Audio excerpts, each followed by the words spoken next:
O programa Universidade Viva pergunta: as redes sociais, na sociedade do conhecimento, nesse contexto, têm contribuído para a solução dos problemas teóricos, práticos e metodológicos para a educação do século XXI? É a primeira pergunta que eu faço. Vou começar ali com o doutor Hermínio Borges Neto. Olha, eu não sei te responder, não, tá certo? Porque isso é coisa bem recente, né? Tá certo? Eu não sei se vem resolver esses problemas que demandam pela sociedade, mas o que eu sei é que pode gerar mais problemas, né? Pode gerar mais problemas. O fato da internet ser aberta, né? Eu vou observar que, embora ela seja uma biblioteca, a gente só tem acesso ao que tem na internet, o que está disponível na internet. E não é todo o conhecimento da humanidade que está disponível na internet, mas o que está disponível na internet, você pode ter acesso a ela, desde que tenha um link.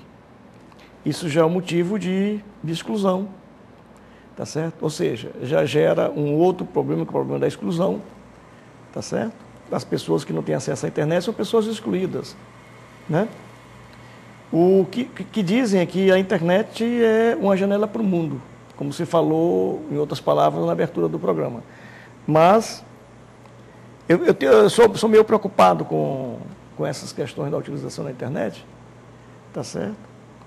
Até porque a nossa sociedade não está acostumada com a liberdade, né? Está mais acostumado com órgãos repressores, com repressões, do que essencialmente com a liberdade. Porque a internet é anárquica, ela foi concebida para ser anárquica, foi concebida para ser livre, tá certo? Embora a gente veja países hoje, como a China, que estão tentando bloquear a internet, proibir acesso, você vê ações judiciais tentando bloquear o acesso a essas redes sociais, tá certo? E a coisa mais comum do mundo hoje se encontrar. Você vê um vídeo que é publicado na rede social, é publicado no Yakult, né? No YouTube, tá certo? Que em certo ponto ela pode ser inserida como rede social, do ponto de vista de comunicação, que é uma mídia de comunicação que está lá. Você vê de uma hora para outra, as pessoas não gostam daquela publicação e entram na justiça para tentar cortar o direito das pessoas publicarem as coisas, né? Então, o que eu vejo é que ela é hoje uma forma de comunicação muito prática, tá certo? Que vem para ficar, não vai ter retorno, tá certo? Se ela continuar a ser anárquica como é muito bom, tá certo? Mas eu vejo com uma determinada preocupação, porque em especial a formação das pessoas, elas não estão ainda preparadas para obter ganhos de desenvolvimento profissional. O fato da pessoa, o indivíduo ter acesso à internet, ter acesso a uma das redes sociais, a ter um Twitter, ter um Facebook, ter um lugar no Orkut, ou filmes no YouTube, não implica necessariamente que ela tenha condições de usar esse instrumental para o desenvolvimento profissional dele, para o desenvolvimento social.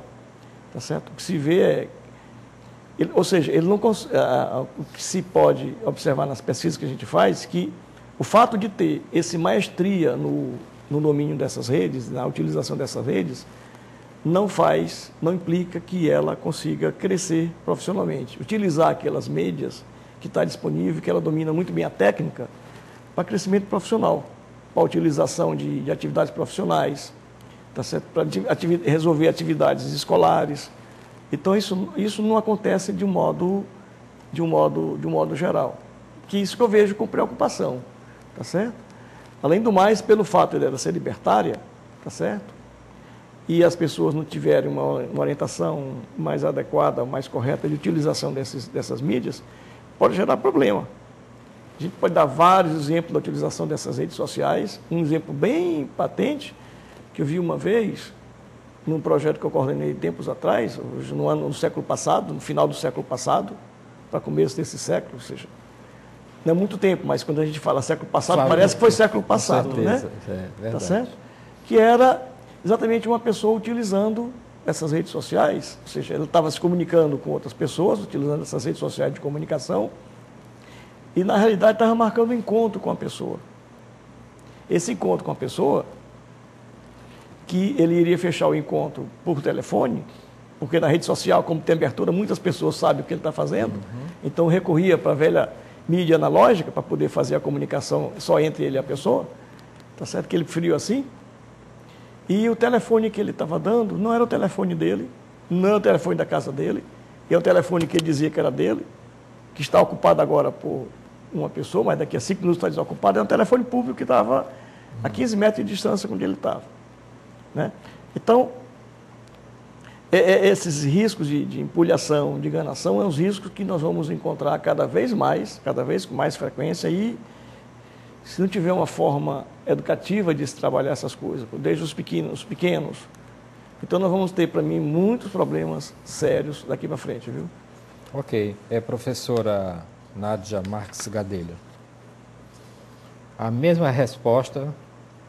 Sim. A mesma resposta não, a mesma pergunta para a sua resposta. Como professor, compartilho das suas angústias, porque nós estamos vivendo uma explosão de tecnologias sob o impacto das grandes desigualdades de acesso ao conhecimento. Então, isso é um fator de exclusão, isso é preocupante, porque não é só dominar o manejo com a técnica, mas se apropriar de janelas que nem sempre levam uma possibilidade de sucesso na vida profissional, afetiva, inclusive. Então, eu acho que nós estamos vivendo, professores, o preço de uma liberdade tardia, que veio ampla, sem uma base crítica, ética das consciências dos cidadãos, dos homens e mulheres do mundo, para se apropriarem desse conceito de liberdade, que nós não podemos destravar de um conceito de moralidade, bem no modo kantiano. Então, quando a gente entende que liberdade é moralidade, aí seria mais fácil viajar por esse espaço, dessas janelas abertas para o mundo. Esse espaço de liberdade é um espaço fantástico, mas onde todas as vertentes do homem, inclusive os homens não morais ou as mulheres não morais, estão lá, e nós temos que ficar muito atentos, que não é só pensar a luz se fez. Não, a liberdade aqui está, de certa forma muito restritiva ainda, que também é uma questão preocupante, porque a internet seria a terra de ninguém. E a internet, ela não tem uma identidade, uma pátria. É um território difuso, extranacional. Mas no Brasil, agora, por exemplo, um juiz impede que um vídeo seja veiculado. Não? Então, é uma coisa preocupante também. Mas estamos vivendo uma angústia de uma liberdade sem as bases éticas e críticas dos seus usuários, a maioria deles. Me preocupa os jovens, as crianças, os mesmos homens adultos, que se aproveitam desse espaço quase mágico e simbólico de todo o poder para fazer aí práticas sociais complicadas, problemáticas na vida social. Agora, se for pensar, se as instituições políticas do Estado se apropriassem dessas tecnologias do ponto de vista de práticas pedagógicas, seria fantástico. Né? De repente, a interação, o acesso ao link supervisionado, que a criança chegando lá, o jovem chegando lá, tivesse acesso a isso. Esse suporte extraordinário, amparado pela instituição escola, seria muito bom.